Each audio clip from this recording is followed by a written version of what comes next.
Hello दोस्तों, तो आप कैसे हैं? आप सब लोग, आशा करता हूँ आप सब लोग बढ़िया होंगे। और तो तो दोस्तों, आज हम बात करने वाले हैं घनमूल के टॉपिक पर। तो घनमूल, तो मैं बिल्कुल आपको घनमूल की बिल्कुल सीधी ट्रिक बताऊंगा। तो देखिए, वीडियो के अंत तक बने रहे, तभी आपको कुछ समझ में आएगा। तो देखिए दोस्तों, घनमूल, तो घनमूल को ज्ञात करने के लिए सबसे पहले हमको घन को समझना बहुत ही ज़रूरी है, तभी हमें घनमूल समझ में आएगा। तो देखिए दोस्तों, घनमूल को, तो देखिए दोस्तों, घन को हम इंग्लिश में कहते हैं क्यूब। तो देखिए, घन को समझिए पहले। यदि एक की संख्या को आपस में 3 बार गुणा किया जाए तो प्राप्त संख्या का गुणनफल क्या होगा? एक घन संख्या। तो दोस्तों, मैंने यहाँ पर लिखा है, घन के ऊपर क्यूब लिखा है, मतलब घन को कितनी बार लिखूंगा मैं? 3 बार। तो मैंने यहाँ पर लिखा है ए गुणा ए गुणा ए। बात क्लियर है ना? तो देखिए दोस्तों, यहाँ पर समझिए, ए का क्यूब मतलब एक को कितनी बार लिखूंगा? 3 बार। 2 का क्यूब मतलब 2 को कितनी बार लिखूंगा? 8। तो बात क्लियर है ना? तो ऐसे ही करके हमें 10 तक या 11 तक घन याद करने हैं, तभी हमें घनमूल सही समझ में आएगा।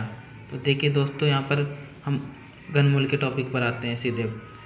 घनमूल को सबसे पहले दोस्तों ज्ञात करने के लिए इसके 2-3 नियम हैं, उनको समझना बेहद ही ज़रूरी है।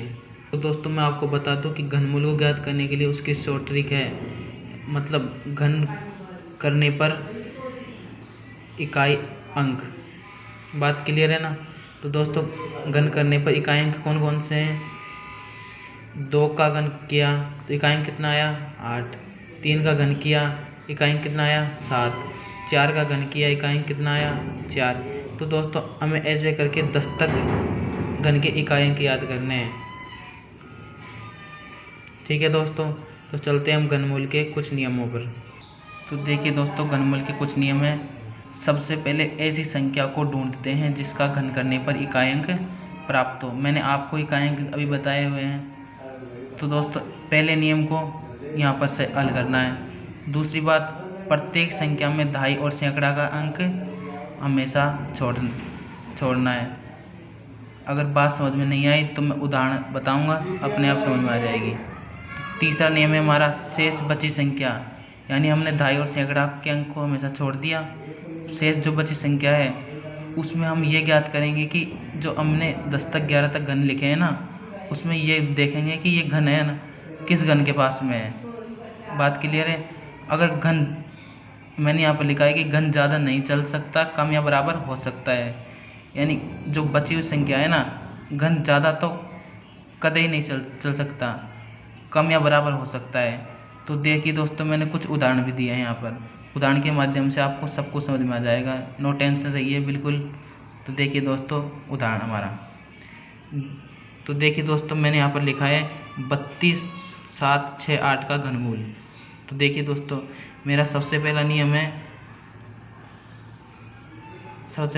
क्या है मेरा? सबसे पहले ऐसी संख्या को ढूंढते हैं जिसका घन करने पर इकाई अंक प्राप्त हो। मतलब ये 8 है जो मैंने घन दिए हैं, इकाई अंक दिए हैं। 8 किस अंक के घन के पास में इकाई अंक? तो 2 का इकाई अंक है। अरे 2 का घन कितना है? 8।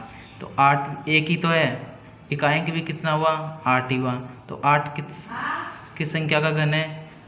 2 का। बात क्लियर है? तो हमें दूसरा नियम क्या है? दहाई और सैकड़े के अंक को छोड़ना है, तो मैंने छोड़ दिया। बच्ची कौन सी संख्या? 32। तो 32 को ये देखना है कि 32 किस घन के पास में है। तो देखिए, हम दोस्तों देखते हैं कि 32 किस संख्या के पास में है। तो देखिए दोस्तों, यहाँ पर 32 कहीं दिख रहा है? नहीं दिख रहा ना। 32 से कम कितना है? 27। 32 से ज़्यादा कितना है? 27 ज़्यादा कितना है? 64। मतलब कि ज़्यादा तो नहीं चल सकता, कम चल सकता है। तो हम कितना लेंगे? 27। 27 किसका घन है? 3 का। बात क्लियर है? तो हम यहाँ पर कितना लिखेंगे? 3। तो देखिए दोस्तों, 32 किसके घन के पास में है? 3 के। तो 3 के पास में, तो कितना अंतर आ गया? 32। तो दोस्तों, एक ही लाइन में हमें उत्तर मालूम हो गया, ज़्यादा कुछ लिखने की ज़रूरत नहीं है। तो ऐसे ही दूसरे उदाहरण को समझते हैं। 74,088 का घनमूल। तो देखिए दोस्तों, 8 किस घन की इकाई अंक है? अरे मैंने बताया था ना इकाइंक। तो देखिए दोस्तों इकाइंक भी देख लेते हैं हम। तो देखिए दोस्तों इकाइंक 8 किसका इकाइंक है? 2 का। बात क्लियर है ना? अरे 8 किसका है? 8 किसका है? 2 का है ना। तो यहाँ पर कितने लिखेंगे हम? 2 लिख देंगे, ठीक है। दहाई और सैकड़ा का अंक छोड़ देंगे, जैसे हमने अभी हल किया था। बची कौन सी संख्या? 74। 74 कौन सी संख्या घन के पास में है? तो दोस्तों यहाँ पर भी देख लेते हैं कि 74 कौन सी संख्या के घन के पास में है। तो देखिए दोस्तों मैंने यहाँ पर जो घन दिए हुए थे, 74 कहीं नज़र आ रहा है आपको? नहीं नज़र आ रहा। 74 से कम कितना है? 64। 74 से ज़्यादा कितना है? 125। ज़्यादा चल सकता है कि नहीं चल सकता? तो दोस्तों देखिए 74 से कम कितना है? 64। तो 64 ले लें अपन। 64 किसका घन है? 4 का। बात क्लियर है? तो देखिए दोस्तों हम यहाँ पर 74 को ज़्यादा नहीं ले सकते, कम ले सकते हैं, तो हम 4 ले लें यहाँ पर। तो देखिए दोस्तों 74 किस घन के पास में है? 4 के। तो हमने 4 ले लिया। आंसर कितना आ गया हमारा? 42। बात क्लियर है ना?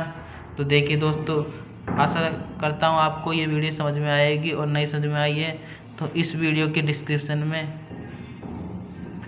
मैं एक वीडियो का लिंक और भेज दूँगा, जिसे आप देखकर और समझ आइएगा, ठीक है।